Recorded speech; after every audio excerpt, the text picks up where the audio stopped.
सत्संग क्या चीज होती है, ये भी समझने की बात है। अब देखो हमारे शास्त्र कह रहे हैं, समझा रहे हैं कि संसारे सिमन क्षण धोपी सत्संग आसेक धी निर्णाम।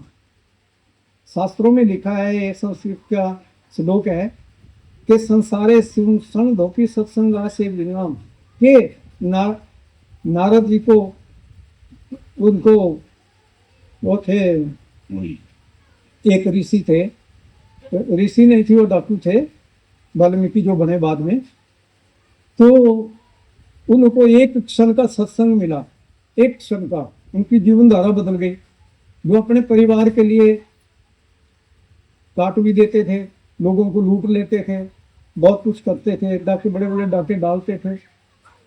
तो फिर उनको एक क्षण का सत्संग मिला, उनकी जीवन धारा बदल गई। और उन्होंने 10,000 वर्ष पहले ही, वाल्मीकि ने 10,000 वर्ष पहले ही रामायण लिख कर रख दी कि ऐसे राम आएंगे, ऐसे सीता आएंगे, ऐसा होगा ऐसा होगा, और रावण के साथ ऐसा ही होगा। पूरा वृत्तांत लिख दिया, पूरी रामायण बना दी, 10,000 वर्ष पहले लिख कर रख दी। तो गुरु तो ऐसी चीज है। महत सत्संगस्तु दुर्लभो गमो मेधस्त, कि महात्माओं का सत्संग, पूर्ण महात्माओं का सत्संग बड़ा दुर्लभ है मिलना संसार में। लेकिन हमें मिल जाता है, लेकिन हम उस चीज की कदर नहीं करते। मिल भी जाता है लेकिन कदर नहीं करते। अर्थम श्रुतम ज्ञानम प्रमादेनम श्रुतम ज्ञानम। तो श्रद्धा से सुना हुआ ज्ञान ही फलीभूत होता है, ये हमारे शास्त्रों में लिखा है। इस संस्कृत का श्लोक है। तो कहते हैं कि श्रद्धा से सुना हुआ ज्ञान ही फलीभूत होता है। अश्रद्धा से सुनेंगे तो कुछ नहीं मिलता है, कुछ नहीं मिलेगा, फिर तो उसका क्या फायदा हुआ। तो हमेशा अगर सत्संग में आना है तो उसको श्रद्धा पूर्वक सुनो, तभी उसका लाभ मिलता है। अगर अश्रद्धा से सुना तो उसका कोई फायदा नहीं होता। तो इसलिए हम इस संसार में जो आए हैं तो किस लिए आए हैं? जो हम थे, हम कौन थे? हम आत्मा के रूप में थे, परमात्मा के रूप में थे, परमेश्वर के रूप में थे। आप उसी का अंग है, उसी में समाना है। महापुरुषों ने तो एक बड़ी सुंदर बात कह दी कि सूरज किरण मिली, सूरज किरण मिली, जल का जल की आराम, ज्योति ज्योत रली, संपूर्ण थी आराम, ब्रह्म दिसे ब्रह्म खानिए, आत्म सारा करने हारा, प्रभु बिना वर्ण जानिए।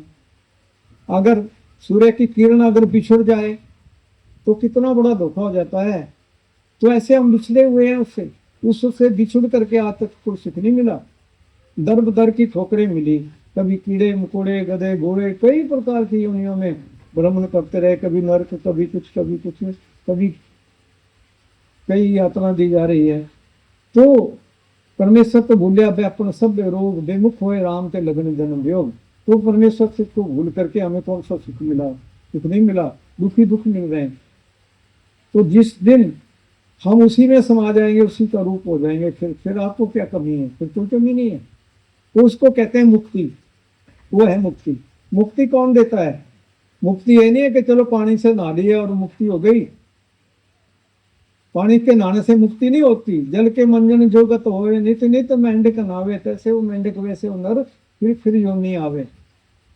तो तभी कहा है कि मल मल धोए शरीर को, मन की मैल न जाए, नहाए गंगा गोमती, रह बैल के दर। तो वैसे के वैसे ही रहे, क्या कमाया? पानी के नहाने से कुछ नहीं होता। पानी के नहाने से अगर कुछ हो जाए तो फिर आज तो सारी दुनिया सुखी हो जाती।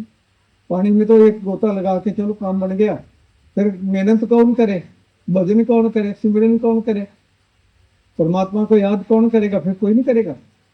फिर तो पानी में गोता लगाया और चलो जी काम बन गया।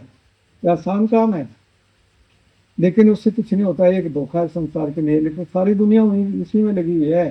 ठीक है, पहली क्लास है, ये भी करो, ये भी अच्छा है, ना करने से तो अच्छा है।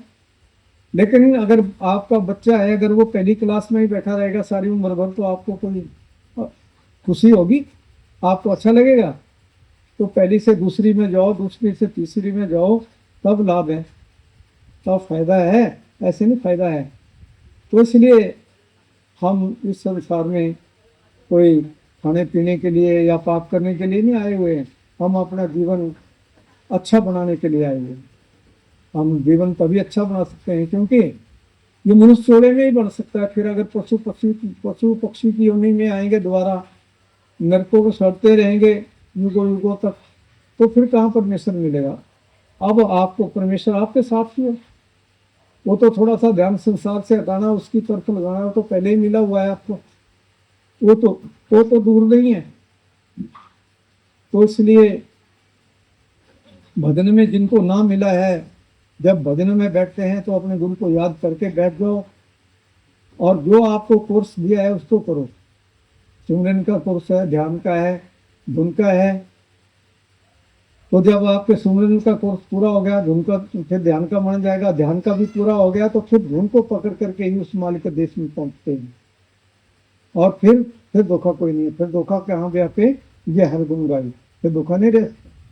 तो धोखा कब तक है, जब तक हमें पता नहीं चलता। ये बहुत बड़ी काल का बड़ा धोखा है संसार में। तो काल ने सारे संसार को धोखे में डाला हुआ है। काल ने जगत अजब और माया, मैं क्या क्या करूं खान, जो साधन थे पिछले युग के सो कलयुग में किए प्रवान। तो कलयुग के अंदर जो साधन है, कलयुग के अंदर केवल नाम है। एक नाम ही तार सकता है, और कोई नहीं, कुछ नहीं है कलयुग के अंदर के भाई वो जप तप पूजा पाठ से हमारा कुछ काम बन जाएगा। नहीं, वो तब था जब हमारी 1,00,000 वर्ष की आयु थी। लेकिन तब भी ऋषि मुनि 70-80 हजार वर्ष बैठे रहे, लेकिन कुछ नहीं मिला उनको, तब भी बैठे रहे।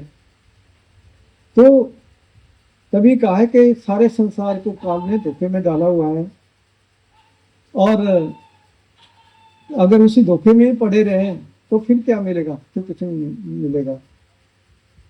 जो साधन थे पिछले युग के सो कलयुग में किए प्रमाण, मुक्त पुरानी मंत्र सलानी, स्वट के जल और पाषाण, बुद्धिमान अभिमानी, विद्या नारी के हुए गुलाम। तो कोई पढ़ने में लगे, बड़ी बड़ी पोथियां पढ़ता है, बड़ी बड़ी पोथियां पढ़ने में लगे हुए हैं, बस मत्था टेका रख दिया। पढ़ने से कुछ नहीं होता, चढ़ने से होता है, पढ़ने से कुछ नहीं होगा। तो गुरु नानक देव जी ने भी कहा कि पढ़िए जेते वर्ष वर्ष, पढ़िए जेते मास, पढ़िए जेते आज्ञा, पढ़िए जेते सास, देखे एक दिल हो हनु जतना जात। तो ये तो एक ऐसा है जैसे धक्के मारने का काम है, मारते हो उससे कुछ नहीं मिलता पढ़ने से। लेकिन ये कमाई का मजबून है, कमाई करेंगे तो फिर मिलेगा। तो इसलिए साधन 3 सार उन वरने, और साधन सब फेंके माने। हमारे वेद शास्त्र पुराण समझा रहे हैं कि साधन 3 सार उन वरने, और साधन सब छोटे मान। और जितने भी साधन हम करते हैं इससे कुछ नहीं मिलता। साधन 3 ही है, पहला सुमिरन का, दूसरा ध्यान का, तीसरा शब्द का। तो ये हमारे तीनों साधन पूरे हो जाए तो फिर हमारी उड़ान हो जाती है। फिर हम सारे खंडों ब्रह्मांडों के सैर करके फिर इसी शरीर में आ जाते हैं। ऐसा कुछ है आपके पास, लेकिन हम वो नहीं करना चाहते। तो अगर प्रश्न भी हमें ऐसे करते हैं कि मेरा भजन नहीं बनता, मेरा ध्यान नहीं लगता, तो ध्यान कैसे लगेगा? अगर आपका ध्यान कहीं और जगह लगा हुआ है, संसार में लगा हुआ है, तो फिर परमेश्वर की तरफ कैसे लगेगा? परमेश्वर की तरफ तो ध्यान तब लगेगा जब आप संसार से हट जाएंगे। तो थोड़े टाइम के लिए अगर 1 घंटा बैठते हैं, 2 बैठते हैं, तो संसार की तरफ से थोड़ा ध्यान हटा लो, ताकि आपको सुख मिले, शांति तो मिले। लेकिन अगर उसी में ही लगे रहे तो फिर तो दुखी दुख है। फिर पलच पल सगली मोई, झूठे धंधे मोह, इको हर के नाम बिना गले खो। तो आगे फिर धर्मराज के दूत हैं, वो फिर सब कुछ ले लेते हैं, जो हम बड़ा मान करते हैं सब जगात के रूप में ले लेते हैं, फिर नरकों में डाल देते हैं। तो जब राजा आन पड़ोगे तो नेक धरत नहीं धीर, मुंगरीन मार के प्राण निकाल सके नैना ना आयो, भरायो नीर नाव ना बिड़ा लोग घेरा, खे बेटाएं पिए देखिए कर तीरी आदमी बेटी, मात पिता सुतवीर, मालूम मुल्क की कौन चलावे समय में जात श्री। तो ये शरीर साथ नहीं जाता, ये यहीं छोड़ना पड़ता है, कोई साथ नहीं निभाता। तो साथ निभाने वाला वो एक ही है, सब सुखदाता राम है, दूसर नाही ना कोई। तो सब सुख देने वाला वो राम है, जो आप में रम रहा है, जो आपके अंदर दुमकारे दे रहा है, वो ये। तो उसको नहीं याद करते। अगर उसको याद करें तो फिर दुख कैसे आए? तो दुख तदे जब बिसर जाए। तो जब तक हमने उसको विसारा है, उससे दूर बैठे हैं, तो दुख तो आने ही आने हैं। फिर बचाने वाला कौन आएगा? तो बचाने वाला कोई नहीं आएगा। तो अगर हमारा कोई रक्षक है तो वो हमें हमारा कुछ कर सकता है, वो बचा सकता है। लेकिन रक्षक के तरफ तो हमारा ध्यान है नहीं, उस तरफ तो हम ध्यान लगाते नहीं। हमारा ध्यान तो बस खाने पीने में, संसार की बातों में बस वही लगा हुआ है।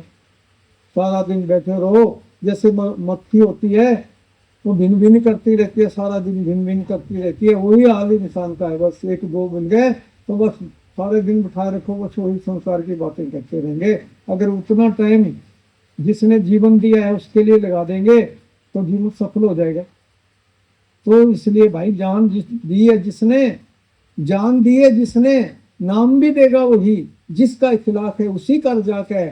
खुदा को भूल गए लोग फिक्रे रोजी रोटी में, रिज़्क़ का ख्याल है, जा का ख्याल नहीं।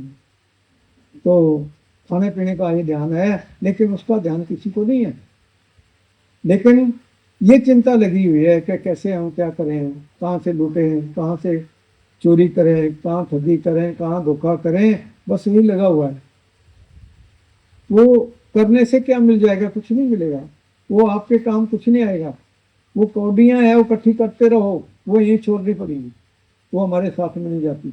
हमारे साथ में तो वो ही अनमोल वस्तु जाती है जो आप नाम का भजन सिमरन करेंगे, वो ही हमारा साथ निभाती है, वही हमारे साथ जाती है। बाकी कुछ नहीं जाता, बाकी सब यही छोड़ना पड़ता है। तो इस धोखे से निकलो। इस धोखे से जब तक हम नहीं निकलते तब तक फिर हम धोखे में पड़े रहे तो क्या लाभ है? कोई लाभ नहीं। तो मन में मोहन उतार लो, मन से मोहन उचार लो, बच पढ़ लिया भागवत। आए हो तुम कहाँ से, जाना तुम्हें कहाँ, इतना अगर विचार लो तो बच पढ़ लिया भागवत। जिस हाल में रखे हरि सदा मस्ती में रहो, ममता कामना विसार दो, बच पढ़ लिया भागवत। सदग्रंथों की हो वाणी, संतों का हो सत्संग, प्रेमा भक्ति तत्व निहार लो, बस पढ़ लिया भागवत। लेकिन वो अच्छी चीजें नहीं चाहिए। अच्छी चीज अच्छी नहीं लगती। मक्खी होती है, अगर वो हलवाई की दुकान में मिठाई के ऊपर बैठी है तो उसको बाती नहीं है। वो जब गंदगी की गाड़ी उधर से गुजरती है तो उसकी तरफ बैठती है जाके। माखी चंदन पर अरे जहां भी गंध तहां जाई, तो उसकी तरफ भागती है। तो अच्छी चीज नहीं भागती। तो अच्छी चीज जब तक हमारा मन निर्मल नहीं होता तब तक काम नहीं होता।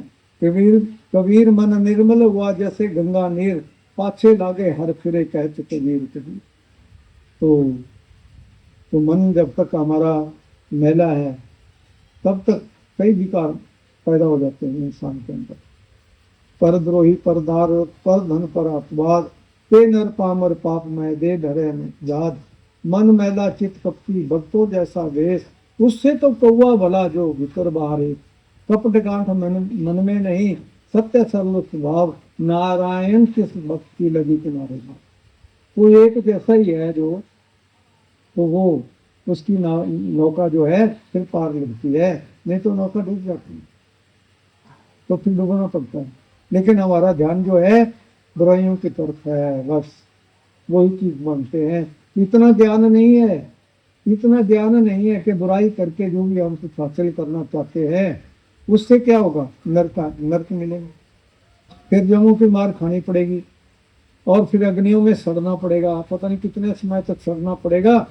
फिर पता चलता है कि आए थे हरि मिलन को, गीत ही अटकोची।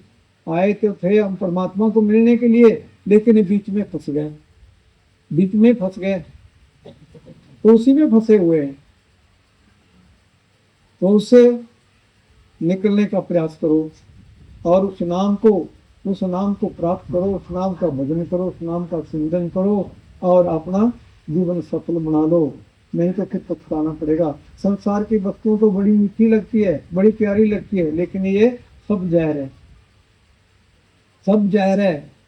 ये तो फिर पता चलता है बाद में, जब हिसाब देना पड़ता है, इसका हिसाब देना पड़ता है, फिर पता चलता है कि हमने तो बड़ी गलती कर दी, फिर पता चलता है। तो ये फल मीठे, ये फल मीठे जहर बड़े, सुख सुख थोड़ा, दीप्त गनेरी। तो फिर दीपता ही दीपता है, दीप्त गनेरी, गफलत में खो दी जिंदगी, तो सारा जीवन गफलत में खो देते हैं। बुढ़ापा भी आ गया तब भी पता नहीं चला कि हम किस लिए आए हुए संसार में, हमने क्या करना है, अपने लिए क्या करना है, अपने भले के लिए क्या करना है, ये भी पता नहीं है। और ऐसे इस संसार से उठ जाते हैं, आए हैं सो जाएंगे, राजा रंग फिर, एक सिंहासन चढ़ चले एक बांधी जा जाएंगे। जिसका जन्म हुआ है वो एक दिन जाएगा, लेकिन जो उसके नाम का सुमिरन करेगा, उसके नाम का भजन करेगा, वो सिंहासन के ऊपर बैठ करके जाएगा। वो बाजे बजेंगे, वो जय जयकार होगी आपकी, जिसका वर्णन नहीं है। इतना आनंद होगा आपका उस समय, इतनी लवलीन हो जाती है आत्मा उस वक्त। तो ऐसा कुछ मिलता, लेकिन जो बुराई करके जाता है फिर उसको जमों की मार मिलती है और फिर सदा के नरकों में डाल देंगे और फिर सड़ते रहो। तो फिर वहाँ क्या है, वहाँ फिर बड़ी बड़ी यातनाएं दी जाती है, काटे जा रहे हैं, तले जा रहे हैं, आंतें निकाली जा रही है, बड़े बड़े पक्षी बैठे हुए हैं, वो आंतों के टुकड़े कर रहे हैं, फिर सिले जा रहे हैं। बहुत बड़ी बड़ी यातना मिलती है वहाँ पर। फिर तब पता चलता है फिर इंसान को कि हमने तो बहुत बुराइयां कर ली, क्या उन बुराइयों से हमें आज तक क्या मिला, कुछ नहीं मिला। तो इसलिए अच्छा काम करो, भला न कर सके तो बुरे पंथ मत जा, अरमत फल चाचो नहीं तो किस फल पाए के था। तो अगर किसी का भला न कर सके तो बुरा भी मत करो, वैसे तो भला ही भला करो सबको।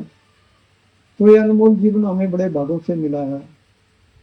ये अनमोल जीवन नहीं मिला है, ये अनमोल जीवन नहीं मिला है अज्ञानता की निंद्रा में सोने के लिए, ना ही तो ये जीवन मिला है अनमोल श्वास खोने के लिए। प्यारे ये जीवन तो मिला है शांत सुंदरता होने के लिए। तो ये जीवन जो मिला है ये परमेश्वर का होने के लिए मिला है, ये ऐसे खोने के लिए नहीं मिला हुआ, ऐसे ही खो जा रहे हैं, सारी सारी रात सोए रहते हैं। तो सोने में से कुछ समय निकाल लो। हमारे महापुरुष कहते हैं, हमारे धर्म ग्रंथ भी कहते हैं कि जो इंसान सुबह 4 बजे जाग जाता, जिसकी आंख खुल जाती है प्रतिदिन 4 बजे, 3:30 बजे, 3 बजे खुल जाती है, उसको समझ लेना चाहिए कि अच्छा समय आने वाला है, अच्छा समय आने वाला है। और उसको सचेत हो जाना चाहिए कि अब वो रास्ता कहाँ से मिले, कैसे मिले, तो उसका फिर पता करना चाहिए। रणिक मुनि थे, 90,000 वर्ष तप किया, 1,00,000 वर्ष की आयु थी उस वक्त, 90,000 वर्ष तप किया, लेकिन कुछ नहीं मिला, कुछ भी नहीं मिला। मन का फेर नहीं फिरा, आत्मा बंधनों में ही बंधी रही। लेकिन फिर उन्होंने किसी से पूछा कि जाओ गुरु की तलाश करो, गुरु की तलाश करो कि गुरु कहाँ मिलेंगे। अब गुरु का किसको क्या पता है कि कौन गुरु हो सकता है, लेकिन गुरु का तो सब जगह लिखा है, हमारे शास्त्रों में भी लिखा है, शास्त्रों में भी लिखा है कि कार्य ने 200 परस भावा पिछानी तमाम धर्म सुख चेता यस्य स्यानी रीच तम गुरु ही तन में शिष्य ते हम सांदी माम तमाम प्रपन्नम। तो जब वो शुभेच्छा जिसके अंदर जाग जाती है, हजारों लाखों में कोई एक होता है जिसमें वो शुभेच्छा जागती है और वो गुरु की तलाश में निकल पड़ता है। और ऐसा नहीं होता, परमात्मा ने सब कुछ रखा है, हर एक चीज रखी हुई है उसके लिए। तो जाग जाता है और गुरु की तलाश में निकल पड़ता है, और जब गुरु के पास पहुंच जाता है तो फिर गुरु तो कहते हैं मलाह के समान बैठा हुआ है कि कोई आए और उसको पार लगाया जाए, इसलिए बैठा होता है मलाह की तरह। तो फिर क्या करता है गुरु, क्या करता है, थोड़ा सा तवज्जो का आभार देता है, थोड़ा सा तवज्जो का आभार देता है, और उसके अंदर जो है प्रकाश हो जाता है। अनहद शब्द महावाक्य नित्य निरंतर आवाज गति से चलना शुरू हो जाता है, आवाज गति से चल पड़ता है। तो फिर भी नहीं पता चले कि मुझे अब गुरु पूरा मिल गया, तो पूरा गुरु मिल गया फिर तो वो आवाज गति से चल पड़ता है। जैसे एक अगले श्लोक में लिखा है सर्वभूत हस्तात्मानाम सर्वभूतानि चात्मानि इत्ते योगित आत्मा सर्वत्र समदर्शनः। तो जब गुरु वो तवज्जो का आभार देता है तो फिर वो आत्मा को बंधनों से मुक्त कर देता है, जो बंधन पड़े हुए हैं उससे मुक्त कर देता है, और फिर आत्मा स्वतंत्र हो जाती है उड़ने के लिए। इसकी उड़ान इतनी है जिसका वर्णन नहीं है, ऐसे तो बंधनों में पड़ी हुई है। तो जब तक गुरु नहीं मिलता तब तक इसके बंधन नहीं टूटते। तो फिर उसको रणैक मुनि जो था उसको पता चला, तो ढूंढने लगा गुरु को। उनको गुरु मिल जो है गुरु लोमश्री, एक लोमस थे ऋषि थे, वो भी उन्होंने भी गुरु से नाम लेकर के कमाई की और वो भी पूर्ण हो गए। और फिर उन्होंने जब उनको वो नाम दिया, वो तवज्जो दी, जो कि महाभारत के अंदर जो युद्ध हो रहा था उसमें अर्जुन को तो भ्रम हो गया और अर्जुन को हथियार छोड़ने लगे। तो फिर तवज्जो दी थी उसको, तो उसके अंदर प्रकाश ही प्रकाश हो गया कि महाराज अब मुझे नीचे उतार दो। तो वो तवज्जो जो है जब गुरु देता है तो फिर उसके अंदर प्रकाश ही प्रकाश हो जाता है और वो धारा जो है फिर चल पड़ती है। तो वो चीज जब मिल जाए तो फिर उसको पकड़ लो, क्योंकि शब्द जो है शब्द ही परमेश्वर है। तो शब्द जब आपको मिल गया तो फिर आपको सब कुछ मिल गया। फिर तुम जितनी कमाई करेंगे उतना ही फिर आप बढ़ते चले जाएंगे। तो इसके लिए कुछ भी छोड़ने की जरूरत नहीं है, केवल मात्र बुरी चीजें छोड़नी है। कोई कहता है कि मैं तो ऐसी चीज खाता हूँ, मैं ऐसी खाता हूँ, मैं मांस खाता हूँ, मैं अंडे खाता हूँ। अंडे में कितना सुंदर बच्चा होता है, उसको कैसे खा जाते हो? दूसरे जीवों को कैसे खा जाते हो? उसके खून कैसे पी लेते हो? राक्षस भी दया करता है। कितनी बुरी बात है, ऐसी गंदी चीजें नहीं खाते हो। ये चीजें त्याग देनी चाहिए। इससे क्या होता है, जो मांस एक बार खा लेता है, कबीर साहब ने तो कहा है कि जो एक बार मांस खा लेता है किसी का भी, उसको जितने उसके शरीर के रोम होते हैं, 7 करोड़ रोम होते हैं, उतनी बार बकरा बन बन के अपना शरीर खिलाना पड़ेगा, फिर कभी आगे कीड़े मकोड़े का जन्म मिलता है। तो बहुत बड़ा जो है ये अपराध बताया हुआ है। और नशा करना बहुत बड़ा महान पाप है। नशा करना, जो अपने आत्मा का पाप कर लेता है, नशा करने से आत्मा का पाप हो जाता है। तो ये चीजें छोड़नी है, नशा छोड़ना है, दूसरे जीवों को खाना छोड़ देना है, तो फिर आप को वो चीज मिल जाएगी, फिर परमेश्वर मिल जाएगा आपको।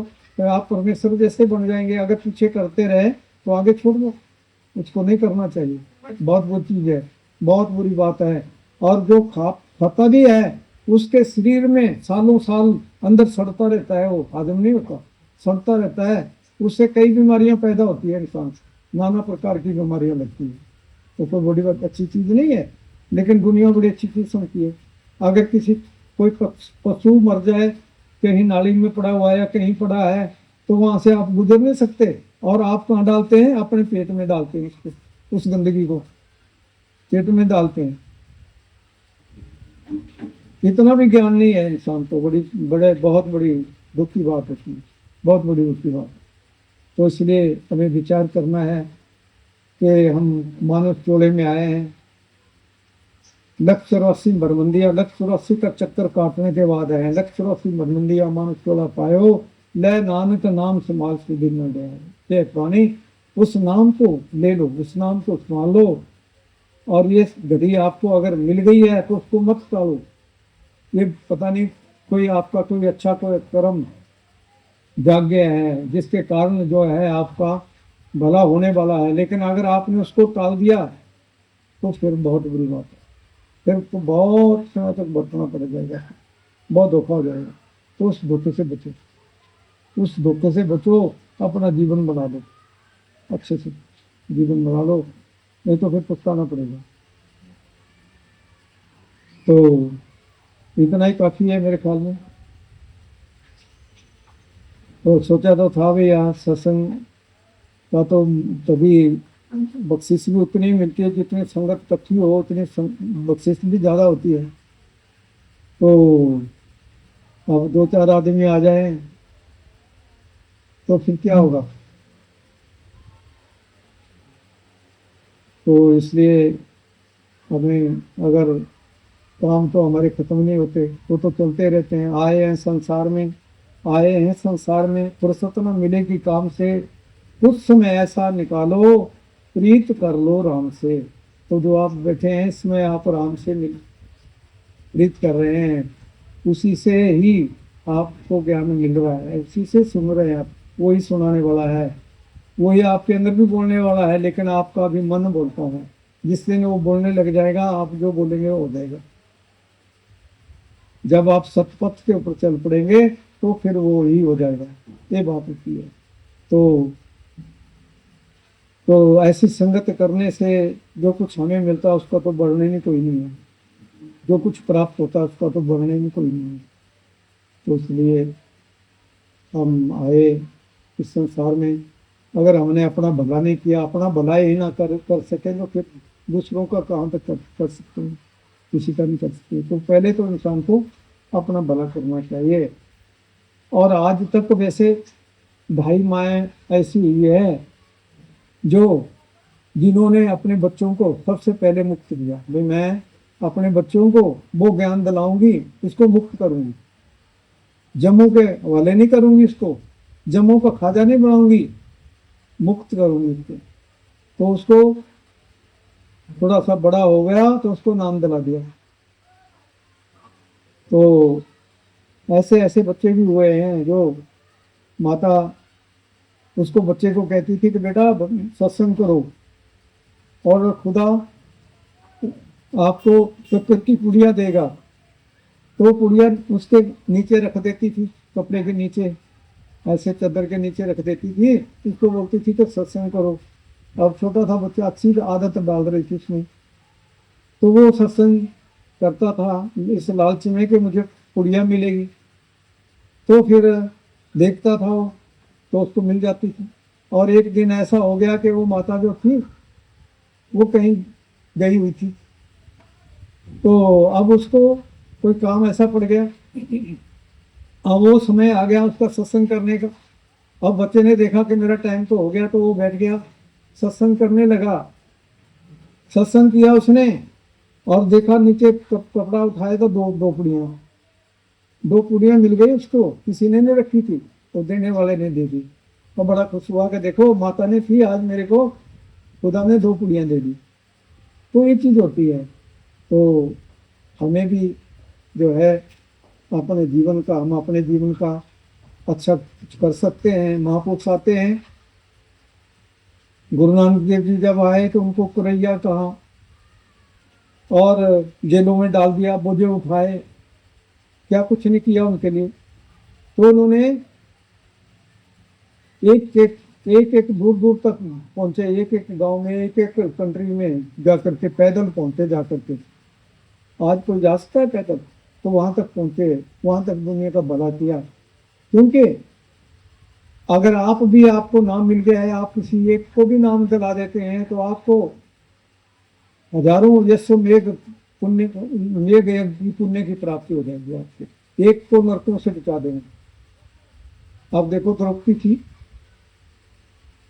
तो जब महाभारत का युद्ध समाप्त हो गया तो द्रौपदी ने पूछा कि अब हम जो हमने पाप कर्म किए हैं, पांडवों ने पूछा कि हमने जो पाप कर्म किए हैं, इतने जीव मारे हैं, तो अब उसको पश्चाताप कैसे करें। तो उनको बताया कि भैया एक ऐसा यश मेघ यज्ञ करो जिसमें सारे संसार के महात्मा को बुला लेना। तो बोला ठीक है। तो उन्होंने वो रचना कर दी, लेकिन उन्होंने पूछा कि हमारा यज्ञ कैसे पूर्ण होगा, हमें कैसे पता चलेगा कि आकाश में घंटे बजेंगे तो समझ लेना आपने कि आपका यज्ञ पूर्ण हो गया। तो उन्होंने सारे संसार के महात्मा बुलाए, उनको सबको भोजन खिलाया, वस्त्र दिए और कुछ दिया, लेकिन घंटे बजे नहीं। तो फिर आ गए वो विष्णु जी के पास आ गए, तो पूछा उनको कि महाराज घंटे तो बजे नहीं। कहते हैं भाई कोई गलती हो गई है, कोई गलती है। तो महाराज क्या गलती हो सकती है कि एक जो पूर्ण महात्मा है वो तो एक ही है, सारे संसार के महात्मा तो आपको इसलिए बोले थे कि सारे बुला लेंगे तो उसमें पूर्ण तो एक होगा ही होगा, वो भी आ जाएगा तो आपका यज्ञ पूर्ण हो जाएगा। तो वो तो आपने बुलाए नहीं, वो जंगल में बैठे हुए हैं, स्वच्छ ऋषि है, और उनको बुला लो और आपका यज्ञ पूरा हो जाएगा। तो कहते हैं महाराज अभी लाते हैं। तो भीम और अर्जुन चले गए लेने के लिए। तो गए तो कहा कि महात्मा जी हमने इतना बड़ा यज्ञ रचा और आप आए नहीं, बड़े अहंकार से बोले आप आए नहीं। कि भाई मैं तो किसी के यज्ञ में नहीं जाता। तो फिर आप कैसे जाते हैं कि आप अगर मेरे को इतने यशोमेघ यज्ञ का पुण्य दान करेंगे तभी जाऊंगा। कि महाराज हमने तो अभी पहला ही कर रहे हैं, तो आपको इतने यज्ञ कहाँ से दें। तो कहते हैं फिर जो मैं नहीं जा सकता। तो जो भीम था, भीम के अंदर है जो ऐसा भाव आया, कहने लगा कि मैं एक गदा की मारूंगा, छोटा सा महात्मा है, पताल पहुंचा दूंगा इस पे। तो महात्मा तो सब कुछ जानते हैं। तो कहता है कि चलते हैं आप कि नहीं चलते हैं। कि मैं चल पड़ूंगा, चलो मैं आपकी शर्त मान लेता हूँ, लेकिन मेरी भी शर्त माननी पड़ेगी। मेरी छोटी सी सुमरी है अंदर रखी हुई है, जाओ उसको उठा करके ले आओ, मैं चल पड़ता हूँ। तो भीम बड़ा बलशाली चला गया, एक छोटी मुट्ठी से उठाने लगा तो उठाने से कहा हिली नहीं। हो तो पूरा जोर लगा दिया, पूरा बल लगा दिया, हो तो हिली भी नहीं। तो बाहर आ गया, पता चल गया कि भाई महात्मा तो पूर्ण है। तो उनके चरणों में पड़ गया कि महाराज मेरे से भूल हो गई, मेरे में अहंकार आ गया था कि मैं बड़ा बलशाली हूँ, लेकिन मेरा बल तो कोई काम नहीं कर सका।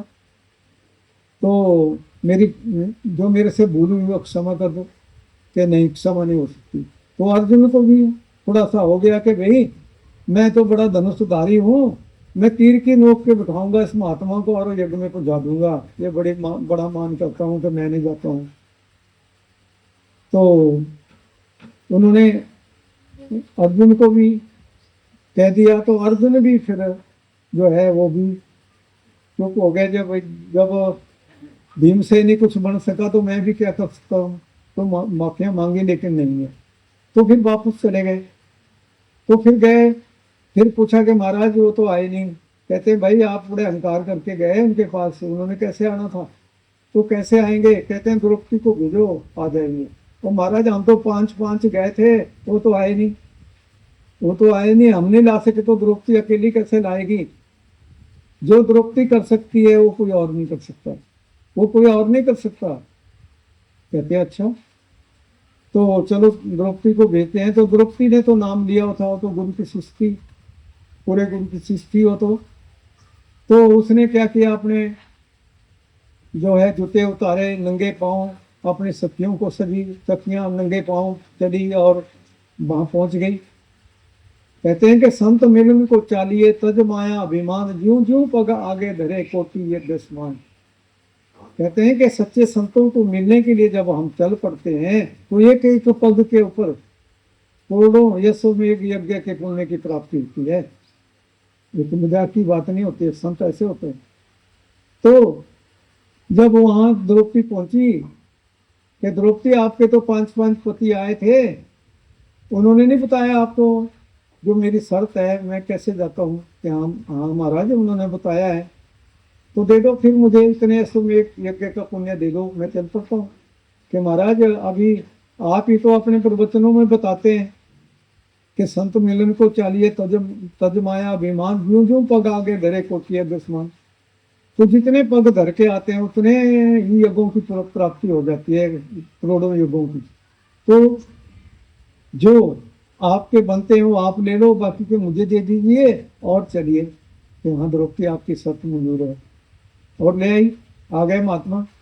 और महात्मा को अब द्रौपदी को खाना बनाने में बड़ी महर थी, उसने तो 56 प्रकार का भोजन बना दिया। महात्मा को एक एक चीज खिलाऊंगी परोस दिया कि वो महात्मा जी बताएंगे भी इसका स्वाद ऐसा है, इसका ऐसा है। लेकिन जो पूर्ण महात्मा होते हैं उनको खाने का तो मतलब नहीं होता। वो तो अगर बहुत कुछ बना हुआ है तो वो अपनी सुर्ती को ऊपर चढ़ा देते हैं तब खा लेंगे, या तो फिर सब कुछ मिला देते हैं फिर खाएंगे। तो उन्होंने क्या किया, उन्होंने जितना कुछ बना था वो सब जैसे गाय के लिए भैंस के लिए खली देते हैं वैसे मिला करके खाने लगे। तो द्रौपदी के मन में आया कि देखो छोटी जाति का महात्मा है, इसको क्या पता खाने का, इसको क्या पता। अब घंटे फिर नहीं बजे, तो फिर पूछा जाकर के कि महाराज घंटे तो बजे नहीं, कि द्रौपदी आपसे बहुत बड़ी भूल हो गई। क्या भूल हुई आपसे? क्या महाराज ऐसी बात आ गई कि हाँ बस बहुत बड़ी भूल हुई है, जाओ माफी मांग लो, संत बड़े दयालु होते हैं। तो माफी मांगी, चलो कोई बात नहीं। तो घंटे बज गए, फिर घंटे बज गए, फिर घंटे बजने लगे, क्या आनंद लग गया वहां पर। कोई चीज होती है तो संत ऐसे होते हैं। संतों का मिलना इस संसार में बड़ा दुर्लभ है। पूर्ण संतों का मिलना बड़ा दुर्लभ है। तो जो 7 समुद्र पार भी बैठे हुए हैं, तभी तो कहा है कि गुरु बसे बनारसी, शिष्य समुद्र तीर, एक पलक विसरे नहीं, जा गुण होए श्री। तो 7 समुद्र पार भी अगर कोई बैठा हुआ है, गुरु बनारस में बैठा है, तो 7 समुद्र पार खंडों ब्रह्मांडों को पार करती हुई वो बख्शिश गुरु की पहुंचती है, और पूरी बख्शिश मिलेगी वहां पर उनको, पूरी से भी ज्यादा मिलेगी। ऐसी बख्शिश होती है गुरु की खंडों ब्रह्मांडों की। अगर कोई रोग लगा है, किसी को कोई दुख लगा हुआ है, तो अगर वो बात भी कर लेते हैं तो रोग खत्म हो जाते हैं गुरु से बात करने। गुरु ऐसा होता है। तो गुरु जैसा नाही को देव, जिस मस्तिष्क भाग सो लागा से। तो गुरु जैसा कोई नहीं है, गुरु जैसा कोई नहीं होता है। और गुरु का मिलना इस संसार में बड़ा दुर्लभ है। इस संसार में सब कुछ मिल जाएगा, लेकिन गुरु नहीं मिलता। गुरु भागों से मिलता है। लेकिन हमारे अंदर अहंकार होता है कि गुरु क्या है। राजा जनक था, तो राजा जनक को भी 4 जन्मों की याद थी कि भाई मेरे 4 जन्मों में मैंने गुरु बनाए, लेकिन अधूरे मिले, मुझे मुक्ति नहीं मिली। अब 4था जन्म मिला है राजा जनक के रूप में, तो बहुत बड़ा ऊंचा शासन लगा दिया कि मेरा गुरु जो बनेगा इसके ऊपर बैठेगा, और बड़ा बहुत शक्तियां मोरे बहुत कुछ रख दी कि उनको दान दिया जाएगा। बड़े बड़े पंडित आ गए, बड़ी बड़ी जता वाले, बड़े बड़े मत्थे रंगने वाले आ गए कि हम राजा जनक के गुरु बनेंगे, हम बनेंगे कि भाई ये माल थाल हम ले लेंगे। तो जब उनको कहा कि भाई मेरा गुरु वो बनेगा जो मुझे इतने टाइम के अंदर, एक घोड़े की एक रकाब से दूसरी रकाब तक पहुंच जाने के टाइम तक वो परमात्मा का दर्शन करा दे, वो धुन चल पड़े, प्रकाश आ जाए, पूरा शरीर प्रकाशित हो जाए, तो वो गुरु है। तो अगर ऐसा आप कर सकते हैं तो ठीक है, फिर आप गुरु हैं। अगर कोई आए तो ठीक है, तो मुझे ज्ञान दे दो इतने समय में। तो जिसके पास कुछ नहीं है, जिसका अपना ही गुरु नहीं है, दूसरों को क्या दे सकता है? तो सारे चुप हो गए। तो फिर अष्टावक्र जी बैठे हुए थे कहीं जंगल में, उनको पता लग गया कि धुआं कहाँ से उठ रहा है। तो उन्होंने सोचा कि अब मुझे जाना पड़ेगा, अगर नहीं जाऊंगा तो कहेंगे कि क्या इस संसार में कोई संत महापुरुष नहीं है। तो फिर वो आए। जब वो आए तो 8 बल पड़े हुए थे शरीर में, टेढ़े मेढ़े जैसे 8 बल पड़े हैं शरीर में, रूप जैसे देखने के लिए, काले रंग के। तो पंडित लोग हंस गए कि ये बनेंगे राजा जनक के गुरु। उन्होंने कह दिया आते ही राजा जनक को कि राजन बोलो कितने देर में ज्ञान चाहिए। ठीक है, राजा जनक के गुरु बनेंगे, ऐसे होते हैं गुरु। तो उन्होंने कहा कि राजन बोलो कितनी देर में ज्ञान चाहिए, कि महाराज इतनी देर में ज्ञान चाहिए। तो अब उन्होंने राजा जनक को झाड़ दिया कि राजा ने ये चुमारों की सभा क्या बुला रखी है। तो पंडितों को बड़ा दुख हुआ भी, हमारे को इतने बड़े हम विद्वान हैं, इतने बड़े ऊंचे कुल के हैं, वैसे जात पात कोई नहीं होती, हम सब आत्मा है, आत्मा की कोई जात नहीं होती है। तो हमने बनाई हुई है समाजे, हम सब आत्मा है।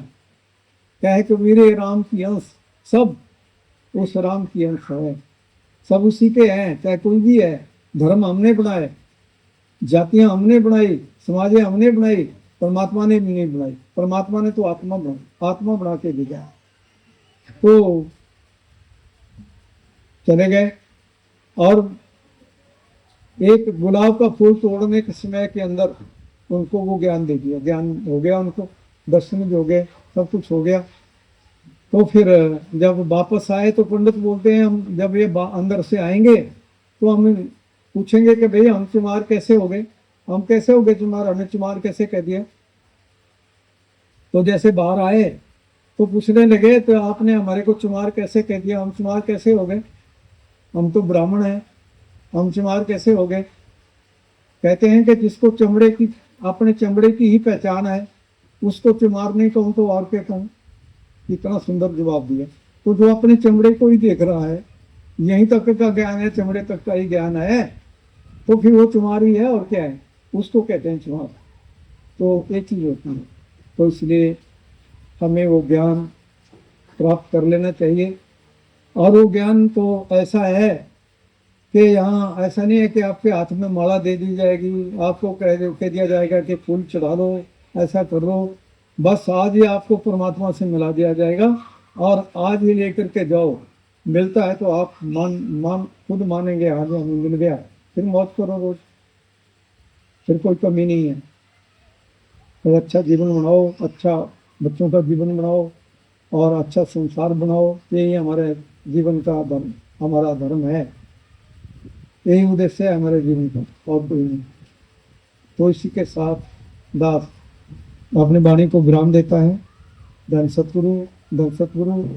तो थोड़ी देर के लिए आप सभी आंखें बंद कर लेंगे और बैठ जाएंगे। मैं अभी कुछ उच्चारण करूंगा, आपने सुनना ही है, बड़े प्यार के साथ सुनना है आपने। तो